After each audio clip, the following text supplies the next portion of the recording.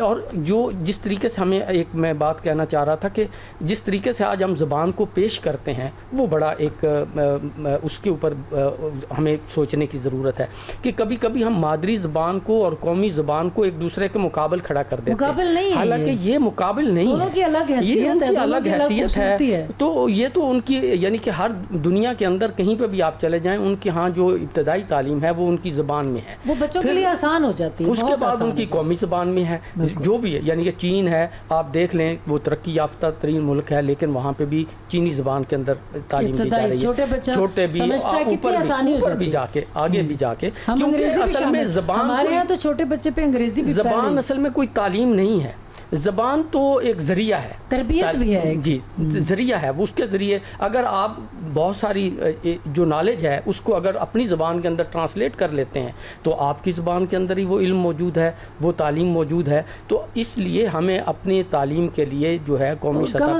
پہ بیسک سطح پہ ہمیں مقامی زبانوں کے اندر دینی چاہیے اور اس کے بعد اردو کے اندر پھر انگریزی کے اندر بتدریج جو ہے وہ. اور اس طرح ڈاکٹر صاحب اس پر بھی بات ہوگی کہ جب نصاب میں جب نیا آئیڈیا دیتے ہیں تو اگر یہ شروع ہو گیا تو کیا کٹا کھل جائے گا، وہ بھی یعنی نصاب کی پھر ترتیب، نصاب کو بنانا کتنا اہم کام ہے. اچھا ہم نے پہلے بھی بات کی کیونکہ اب ہم تزئین کی طرف آپ کے بعد شبیر صاحب جائیں گے کہ امریکہ اور ایران کا جو قضیہ ہے یا جو جنگ شروع ہوئی وہ کئی معاہدے، کئی ادوار، بڑا شور شرابہ کے بعد بھی وہ گڑبڑ ہو جاتی ہے کہ ٹرمپ فوری طور پر اپنی زبان بدل دیتے ہیں. ہم کئی دفعہ کہہ چکے ہیں، شروع میں تو وہ آدھے گھنٹے بعد ہی بدل دیتے تھے. اب انہوں نے کہا ہے کہ جنگ نہیں، نیا بیان ہے، نو جنگ لیکن معاشی دباؤ ڈالیں گے. تو معاشی دباؤ تو پہلے بھی ڈالا ہوا. ایران کے اس معاشی دباؤ کتنی برداشت کر سکتا ہے اور کتنی؟ جب میں بہت سال پہلے گئی تھی احمد نیات کے زمانے میں کانفرنس میں، تو جب ہم نے ایئرپورٹ پہ جا کے کرنسی چینج کروائی تو ہم نے جو پیسے دیے وہ ہمیں کئی لاکھ ملے. تو پہلے تو ہم حیران ہو گئے کہ ہم تو لکھ پتی ہو گئے، آگے دیکھا تو ٹیکسی کا کرایہ بھی 3 لاکھ تھا. تو وہ ایسا تھا. تو آپ کیا سمجھتے ہیں کہ تہران پر معاشی، اب انہوں نے نیا یہ طریقہ نکال لیا ہے کہ جنگ نہیں کریں گے، ہم معاشی دباؤ بڑھاتے چلے جائیں گے. کیا اس کو دیکھتے ہیں؟ دیکھیں یہ جنگ کی زیادہ خطرناک صورتحال ہے معاشی دباؤ والی. دیکھیں ایک بم یا ایک میزائل ایک تھوڑے سے ایریے کا یا اس کا نقصان کرتا ہے. جو معاشی پابندیاں ہیں یہ پوری عوام کا نقصان کرتی ہیں، وہاں کے رہنے والے، بسنے والے، جو زندہ یعنی جاندار ہیں، انسانوں کا نقصان، میں انسانوں کے علاوہ جانداروں کا بھی، کیونکہ ہر چیز کی پھر قیمت بڑھ جاتی ہے. ہر چیز کا جب آپ کے اوپر پابندیاں ہوں، میڈیسنز نہ مل رہا ہوں. ایران میں کتنی سخت ہوگی، یہ زیادہ نقصان نہیں اب ہو جائے گا؟ دیکھیں بحیثیت قوم اگر ان کو دیکھیں، ان کا ماضی دیکھیں تو وہ کئی سالوں سے ان پابندیوں کا سامنا کر رہے ہیں. اب اس نئی صورتحال میں جب ان کے اوپر اٹیکس بھی ہوئے، ان کے جانی نقصانات بھی ہوئے اور بہت سارے جو ان کے وسائل تھے، پانی کے ذخائر اور بہت ساری چیزیں نقصان ہوئیں، اور اس کے بعد کیا وہ ان کے پاس اتنی سکت ہے کہ وہ اٹھ سکیں؟ یہی ان کی آزمائش کے لیے معیشت کو اب نیا ہتھیار لے کے نا یہ امریکہ آ رہا ہے، کیونکہ وہ اسے سمجھ ہے کہ شاید میں فوجی جنگ تو ان سے نہیں جیت سکا، نہ میں اپنے بوٹس وہاں پہ اتار سکا۔ اب یہی ہے کہ ان پہ ایسی پابندیاں لگائی دی کہ ان کی ضروریات زندگی جو ہے ان کو تنگ کر دیا جائے، تو شاید وہ ہمارے جو شرائط ہیں ان پہ آ کے بات کر سکیں۔ تو یہ پالیسی پہلے بھی ان کی تھی، اب یہ جو ہے یہ سیکنڈ پالیسی۔ جنگ کے بعد انسان کیا ملک کیا کمزور پڑ جاتے ہیں، نقصان اٹھاتے ہیں، انہوں نے تو بہت اٹھایا۔ تو اس کے بعد ایک پہلی والی معاشی پابندیاں، ایک جنگ کے بعد والی معاشی پابندیاں، یہ ایک بہت جو آپ بات کہہ رہی ہے نا کہ وہاں کی اگر بحیثیت قوم دیکھا جائے نا، تو انہوں نے اپنی رہن سہن کو ایسا بنا لیا ہے کہ ان اپنی ضروریات ہی کم کر دی ہیں، یعنی کہ ان کے گھر کے اندر وہ ایک کارپٹ پہ وہ سارا کچھ وہ سو لیتے ہیں، اٹھ لیتے ہیں، کھا پی لیتے ہیں۔ ایک اور آپشن بھی ہے، اس پر بھی بات کریں گے۔ تو ٹھیک، ابھی تزئین یہ جو جنگ ہوئی، جنگ کے بعد اب معاشی پابندیاں پہلے بھی تھیں، جنگ کے بعد ایران نے مشکلات بھی دیکھی، ان معاشی پابندیوں کو یا پہلے جنگ اور اب ایران کے اس صورتحال کو چائنا بھی دیکھ رہا ہے، روس بھی دیکھ رہا ہے، تو انسانوں کو کوئی المیہ شروع ہو جاتا ہے کہ وہاں زیادہ ہی یہ ایران امریکہ کے ان فیصلوں کو اب یہ ملک ممالک کیسے دیکھیں گے؟ دیکھیں جو ٹرمپ صاحب ہیں نا، وہ تو ان کی جو آپ نے بات کوٹ کی، یہ تو سیدھی سیدھی بات ہے، کھسیانہ بلا جو ہے وہ کھمبا نوچ رہا ہے۔ ٹرمپ کے پلے رہ ہی کچھ نہیں گیا۔ ایران جس نے 79 سے وہ پابندیوں میں جی رہا ہے، اس کو کیا فرق پڑتا ہے؟ کون سی نئی پابندی لگائے گا ٹرمپ؟ امریکہ کا ایران کے ساتھ معاملہ کیا ہے؟ کوئی لین دین ہو تو پھر اس کو فائدہ نقصان دیکھے گا نا ایران۔ ایران تو یہ کہتا ہے جا دفع ہو، پرے ہی رہو، تو لگا پابندیاں اور دفع ہو جائے یہاں سے، وہ تو پھر یہ چاہتا ہے۔ تو یہ ایک لا یعنی بات ہے۔ ٹرمپ فارغ ہو چکا بالکل، اسی کنفیوژن میں وہ اب اپنا ایک وہ کہتے ہیں نا فیس سیونگ۔ میرا تو پتہ نہیں آپ کے پروگرام میں آیا تھا یا نہیں، لیکن میں تو شروع سے 8 اپریل سے پہلے سے میں کہہ رہا ہوں یہ فیس سیونگ ہے ساری۔ اور جو ایک اور کوشچن بڑا ہے، میں امریکہ نے ایک نئی سٹیٹمنٹ دی، افغانستان سے بھی نکل گیا ہوا جس انداز میں، وہاں بھی فیس سیونگ تو تھی آخر میں، تو اب انہوں نے ان کے تھنک ٹینک نے کہا ہے کہ طالبان جو ہیں وہ معدنی دولت ذاتی مفادات کے لیے استعمال کر رہے ہیں۔ تو یہ ذرا دیکھیں کہ یہ امریکہ فیصلہ کر کے بتائے گا، یا جو اپنا ملک ہوتا ہے اس کے لوگ سوچتے ہیں کہ ہمیں اپنے وسائل پہ کیا کرنا؟ اب جو طالبان کی رجیم ہے، یا تو اس کے بارے میں فیصلہ کریں نا یہ جو دنیا کے ٹھیکیدار ہیں، یہ آپ کو ایران کو تو بتاتے ہیں کہ بھئی یہ اپنے آپ اسپریچول لیڈر کو ہٹاؤ یا ہم رجیم چینج کریں گے۔ یہ پہلے تو رجیم کی بات کریں کہ جو رجیم کابل میں 20-21 کے اگست سے بیٹھی ہوئی ہے، اس کا کیا جواز ہے، وہ اس کی کیا جسٹیفیکیشن ہے، اس پہ کیوں نہیں بات کرتے ٹرمپ صاحب؟ ایران کی رجیم پہ کرتے ہیں۔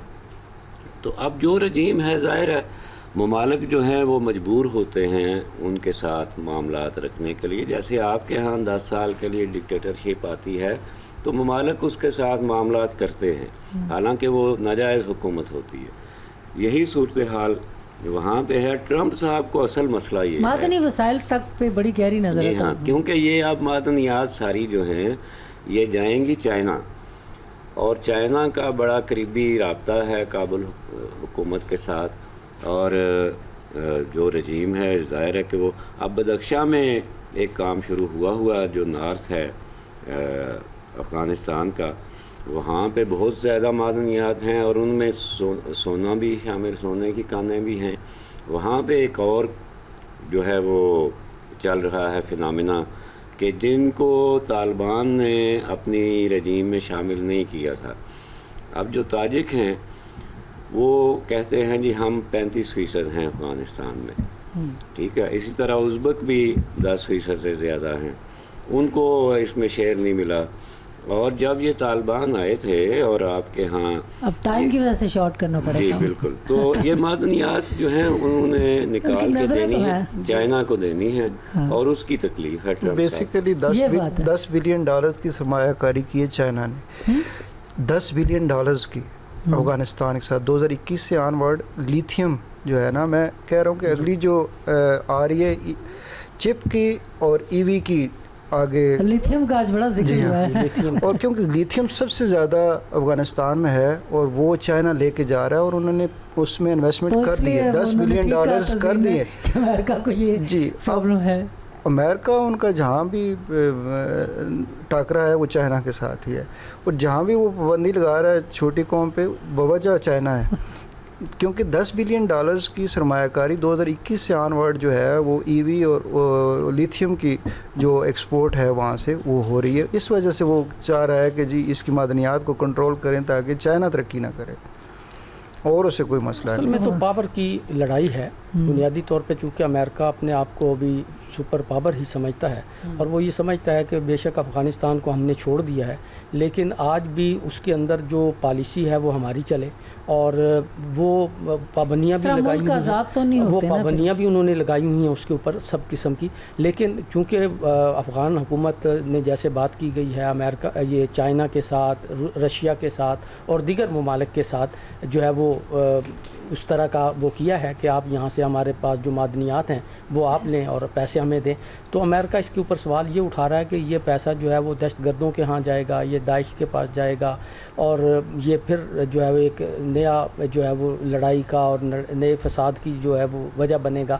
تو ظاہر ہے اس کے اپنے خدشات ہو سکتے ہیں، لیکن افغانستان کی جو صورتحال ہے ان کی اپنی ایک جو ہے وہ پوزیشن ہے، اور وہاں پہ بھی ظاہر ہے. اچھا، میں تو خاموش ہو گیا تھا کہ آپ نے کہا تھا کہ وقت کی کمی ہے. تھوڑا سا ساتھی جو ہیں اس پہ پورا کمنٹ کر رہے ہیں، آپ کریں دوبارہ کریں. وہ مجھے انہوں نے دیکھیں جو نا سونا وہاں پہ اہم ہے، اور کافی سونا افغانستان کی جی بدخشاں جو ہے نا، بدخشاں ابھی آپ کے بڑے بڑے اینکر پرسن جو ہیں وہ واخان کے اوپر بولتے رہے جی واخان کو الگ کر کے پاکستان اس کو شامل کر لے گا تو ہم تاجکستان سے مل جائیں گے. یہ واخان اسی بدخشاں میں ہے. وہاں پہ اب جو جمعہ خان ہیں، یہ پہلے طالبان کے ہی ساتھی تھے، تاجک ہیں بیسیکلی، انہوں نے اب وہاں پہ کچھ فتوحات کامیابیاں حاصل کی ہیں، اور اب یہ بات ہو رہی ہے. ہم تو کافی دنوں سے، کافی عرصے سے نمایاں کر رہے ہیں کہ بدخشاں میں کوئی بڑا کام پڑ سکتا ہے، کیونکہ بدخشاں میں واخان بھی واقع ہے، اور بدخشاں میں زیادہ جو معدنی دولت ہے افغانستان کی وہ پائی جاتی ہے. ساتھ تاجکستان لگتا ہے، ازبکستان لگتا ہے، اور جو پاکستان کا مفاد ہے اس میں وہ ہے کہ سم ہاؤ ہمارا ڈائریکٹ رابطہ ہو جائے تاجکستان کے ساتھ، تاکہ ہم جو کنیکٹیوٹی کے ہمارے پروجیکٹس ہیں، اب یہ جو ہے دو طرفہ ہے، کیونکہ سینٹرل ایشیا بھی بہت زیادہ بے چین ہے کہ ہمیں براہ راست رسائی ملے، اور ہم پاکستان اور پھر پاکستان کے بعد انڈیا تک پہنچے. بیسک ان کا جو ڈیسٹینیشن ہے وہ انڈیا ہے. جیسے تاپی جو گیس پائپ لائن ہے ترکمانستان، افغانستان، پاکستان، انڈیا، اس میں سے ابھی انڈیا ویسے نکلا ہوا ہے، لیکن ان کا مقصد یہی ہے کہ انڈیا تک ہم جائیں.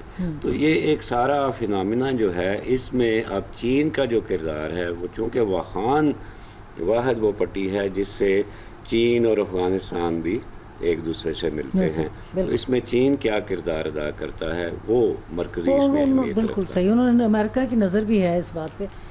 ہم نے یوم آزادی منایا اور ابھی تازہ منایا ہوا ہے، بڑی اچھی بات ہے. یوم قائد اعظم کا پاکستان جب ہم کہتے ہیں، یہ روزنامہ پاکستان میں ہی خبر ہے کہ قائد اعظم کا پاکستان سب کا وطن، یہاں سب محفوظ ہیں. اب قائد اعظم کا پاکستان سب کا وطن تو بڑی اچھی بات ہے، ہونا تو چاہیے ہم سب کا. قائد اعظم کے پاکستان کے بارے میں ایک لائن بول دیں، وہ وہی بات ہے کہ ہمیں تو ٹائم پتہ چلتا ہے تو ہم کہتے ہیں چلیں یہ موضوع رہ نہ جائے.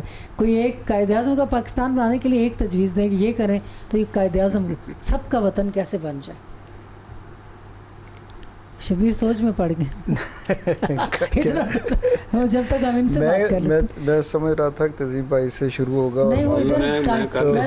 دیکھیں قائد اعظم جو ہے نا، قائد اعظم کی اب جب بات ہوتی ہے تو اس قائد اعظم کی ہوتی ہے جو آپ کے نوٹوں پہ جی والا. اور ابھی آپ نے 14 اگست آپ نے اتنا ہنگامہ خیزی کی، اور جو اشتہارات اخبارات میں شائع وہ ہوئے تو اچھی بات ہے نا, ان میں قائد اعظم کی ہمیں فوٹو ہی کوئی نہیں تھی. فوٹو ہونا چاہیے, یہ بات ٹھیک ہے. اور قائد اعظم کا پاکستان, فیکچولی بات کریں تو یہ قائد اعظم کا پاکستان تو نہیں ہے, ہونا چاہیے نا. کیونکہ میں اس لیے کہہ رہی ہوں نا, کوئی ایک تجویز دیں کہ یہ کریں گے تو نہیں, وہ اس اعتبار سے بھی نہیں ہے کہ جو قائد اعظم نے پاکستان بنایا تھا اس میں بنگلہ دیش بھی شامل تھا, ایسٹ پاکستان بھی.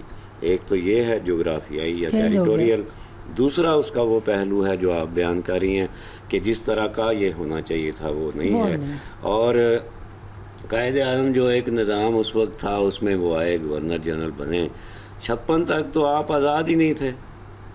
ایک تو یہ اپنی تاریخ ٹھیک کریں, آپ ڈومینین تھے, ٹھیک ہے. 1956 میں ایک لولا لنگڑا آئین آیا اور پھر یہ 2 لخت ہوا, اور ابھی تو آپ کے خود جو بینیفیشری اور جو رول کر رہے ہیں وہ کہہ رہے ہیں جی سسٹم فیل ہو گیا.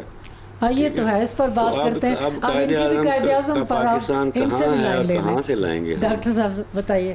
لیکن جی یہ بڑا ایک ضروری بات ہے کہ اگر ہمیں قائد اعظم کا پاکستان بنانا ہے تو پھر قائد اعظم نے تو واضح طور پہ اتحاد, تنظیم اور یقین کی بات کی ہے کہ ہمیں آپس کی جو رنجشیں ہیں, آپس کے جو اختلافات ہیں, یہ ختم کرنے ہوں گے اور ایک یقین اور یکسوئی کے ساتھ اس ملک کو آگے لے کے جانا ہوگا اور عمل کی طرف لے کے جانا ہوگا.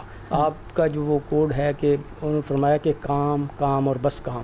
اس وقت اگر ہم دیکھیں اپنی مجموعی طور پہ قوم کو نیچے سے اوپر تک, تو بے عملی جو ہے وہ ہمارے ہاں اس وقت بہت موجود ہے. آپ ان سے بھی لے لیتے ہیں شبیر, تو ایک آدھ لائن قائد اعظم کو یاد کرتے ہیں. اصل بات یہ ہے کہ ہم قائد اعظم کو یاد کر رہے ہیں. قائد اعظم کے جس نظریے پہ پاکستان بنا تھا اس نظریے کے اوپر نہ تو کوئی پالیسی بنی کہ اس نظریے کو امپلیمنٹ کیسے کرنا. اسلامی فلاحی مملکت ان کے بیسک جو فرمودات تھے, جو ان کے ورڈز تھے, ان کو بھلا کے اب صرف اور صرف تجرباتی پاکستان بن رہا ہے. قائد اعظم کا پاکستان نہیں ہے. کبھی کوئی سسٹم دیا جاتا ہے, ہمیں قائد اعظم کو کبھی بھی نہیں بھولنا چاہیے. اور بالکل مذہبی سے لے کر سیاسی آزادی کے لیے اور اپنی مسلم امہ کو ایک نیا نظام زندگی دینے کے لیے یہ وطن بنایا گیا تھا. اور اس پہ اب انگریز تو چلا گیا, کالا انگریز قابو ہے قابض ہے. تزئین اسلامی فلاحی مملکت کا آئیڈیا بڑا اچھا ہے, ذرا یہ خوبصورت لگتا ہے بولتے ہوئے. دیکھیں وہ بیسک تو آپ کے پاس ماڈل ہے نا خلافت راشدہ والا, اور اگر آپ اسلامی جمہوریہ پاکستان کہتے ہیں تو آپ اس سے کیسے دامن چھڑا سکتے ہیں. اور وہ جو ماڈل ہے اس میں جو حکمران ہوتا ہے وہ خود نہیں آتا, اس کو تجویز کیا جاتا ہے, پھر تائید کی جاتی ہے, اور یہ سسٹم نہیں ہوتا جو آپ کا ہے. آپ کے سسٹم میں ایک ڈاکٹر جو ہے اس کا بھی ایک ووٹ ہے اور ایک چرسی جو ہے اس کا بھی ایک ووٹ ہے. کیا بکواس سسٹم ہے یہ. اور پھر یہ ہے آپ کا سسٹم, یہ اتنا بکواس سسٹم ہے ویسٹرن ڈیموکریسی, ویسٹ منسٹر جو ہے کہ 49 والا جو ہے وہ ہار گیا, 51 والا جیت گیا. وہ بھئی 2 ووٹ فیصلہ کرتے ہیں کہ 49 ووٹوں کی کوئی اہمیت نہیں ہے. کیا نان سینس ہے یہ تھوڑا سسٹم کس طرح کیا جائے. اگر آپ اسلامی میں بھی نہیں جانا چاہتے, اس ویسٹ منسٹر میں بھی نہیں جانا چاہتے, تو درمیان والا ہے پروپورشنل جو ڈنمارک میں ہے کہ پارٹیاں جو ہیں پارٹی کو ووٹ ملے اور پھر وہ ووٹ کے تناسب سے اپنے نمائندے دے دیں. اس میں ہر ووٹ کاؤنٹ ہوتا ہے. وہ بھی غلط, کیونکہ اس میں بھی وہی برائی ہے کہ ڈاکٹر کا بھی ایک ووٹ اور چرسی کا بھی ایک ووٹ, ڈاکو کا بھی ایک ووٹ.